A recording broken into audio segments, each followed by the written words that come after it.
नमस्कार। कभी सोचा है कि कुछ छोटे छोटे शब्द कैसे हमारे लिखने के अंदाज को पूरी तरह से बदल सकते हैं? आज हम ग्रामर के उन्हीं पावरफुल टूल्स को अनलॉक करने वाले हैं जिन्हें कहते हैं डिटर्मिनर्स। तो चलिए इस मजेदार सफर पर निकलते हैं। जरा स्क्रीन पर देखिए। ए, माय, दोज, सम ये हमेशा किसी नाउन मतलब संज्ञा से पहले आते हैं। पर सवाल यह है कि इनका काम क्या है। सोचिए, बॉय और अ बॉय कहने में कितना फर्क है। यही छोटे छोटे शब्द हमें बताते हैं कि हम किस चीज की, कितनी मात्रा में या किसके बारे में बात कर रहे हैं। असल में यही वाक्यों को सही मतलब और दिशा देते हैं। तो चलिए सबसे पहले इसकी नींव को समझते हैं। आखिर ये डिटर्मिनर होता क्या है और इसका असली काम क्या है? तो भाई, डिटर्मिनर क्या है? इसे आप नाउन का सबसे अच्छा दोस्त समझ लीजिए।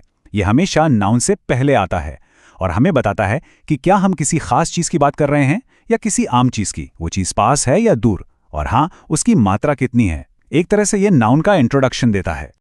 और ये है इसका गोल्डन रूल जो हमेशा याद रखना है।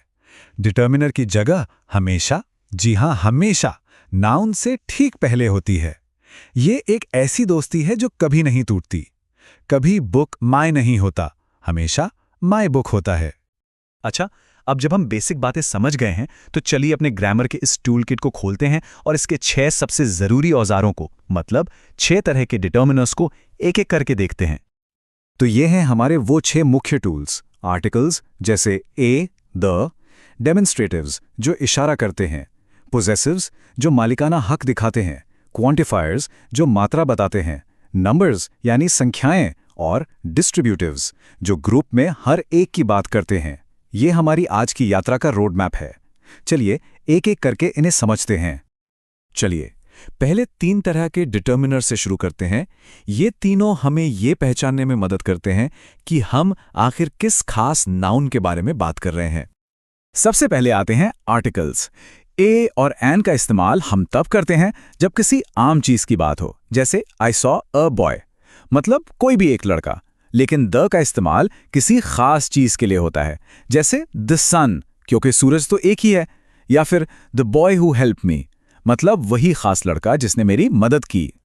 अब ए और एन में से कब क्या इस्तेमाल करना है, इसका एक बहुत जरूरी नियम है, और वो नियम अक्षर पर नहीं बल्कि उसकी ध्वनि मतलब साउंड पर आधारित है।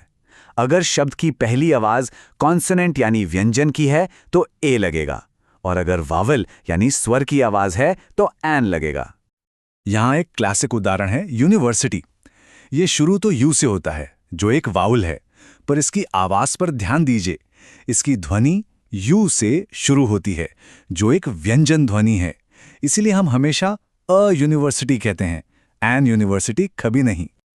और ठीक इसी तरह ऑनेस्ट में एच लिखा तो है पर बोला नहीं जाता। शब्द की पहली ध्वनि ऑ से शुरू होती है जो एक वाउल साउंड है, इसलिए हम कहते हैं एन ऑनेस्ट मैन। तो सबसे जरूरी बात क्या है? ध्वनि, अक्षर नहीं। चलिए अगले टूल पर चलते हैं, डेमोन्स्ट्रेटिव्स। ये शब्द इशारेबाज हैं। दिस और दीज पास की चीजों के लिए इस्तेमाल होते हैं, जबकि दैट और दोज दूर की चीजों के लिए। दिस और दैट एक चीज के लिए और दीज और दोज एक से ज्यादा चीजों के लिए, जैसे दिस बुक और दोज बॉयज। सिंपल। हमारा तीसरा टूल है पोजेसिव्स।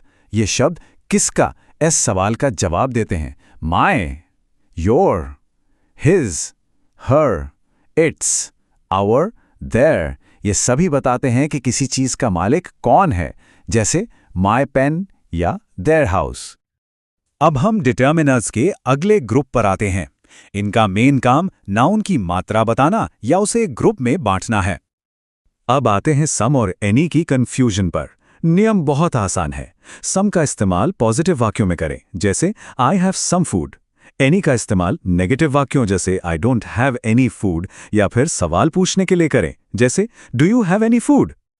इसी तरह मच और मैनी का फर्क इस बात पर है कि नाउन को गिना जा सकता है या नहीं। जिन चीजों को हम गिन नहीं सकते, जैसे पानी या चीनी, उनके लिए मच आता है, और जिन्हें हम गिन सकते हैं, जैसे छात्र या किताबें, उनके लिए मैनी इस्तेमाल होता है। ये वाला नियम बहुत जरूरी है, तो ध्यान से सुनिए। लिटिल और फ्यू दोनों का मतलब है न के बराबर, मतलब एक नेगेटिव फीलिंग। लिटिल उन चीजों के लिए जिन्हें हम गिन नहीं सकते, जैसे लिटिल वाटर, और फ्यू उन चीजों के लिए जिन्हें गिन सकते हैं, जैसे फ्यू फ्रेंड्स। पर अगर इनके आगे ए लग जाए, मतलब अ लिटिल और अ फ्यू, तो मतलब बिल्कुल पॉजिटिव हो जाता है। इसका मतलब होता है थोड़ा है पर काम चल जाएगा। नंबर्स भी डिटर्मिनर्स होते हैं। कार्डिनल नंबर्स जैसे 1, 2, 3 हमें गिनती बताते हैं, और ऑर्डिनल नंबर्स जैसे फर्स्ट, सेकंड, थर्ड हमें क्रम या पोजीशन बताते हैं, जैसे 3 स्टूडेंट्स और फर्स्ट प्राइज। और हमारा आखिरी टूल है डिस्ट्रीब्यूटिव्स। ये शब्द किसी ग्रुप के हर सदस्य पर अलग अलग ध्यान देते हैं। जैसे each student received a prize का मतलब है कि हर एक छात्र को प्राइज मिला। इसी तरह एवरी सीट वॉज टेकन का मतलब है कि कोई भी सीट खाली नहीं थी।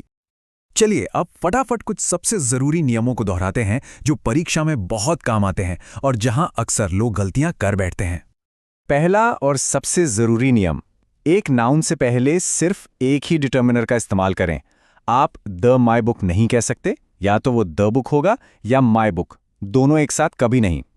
दूसरी आम गलती होती है गिनती को लेकर। याद रखिए, स्टूडेंट्स को गिना जा सकता है, इसलिए उनके साथ मैनी आएगा, मच नहीं।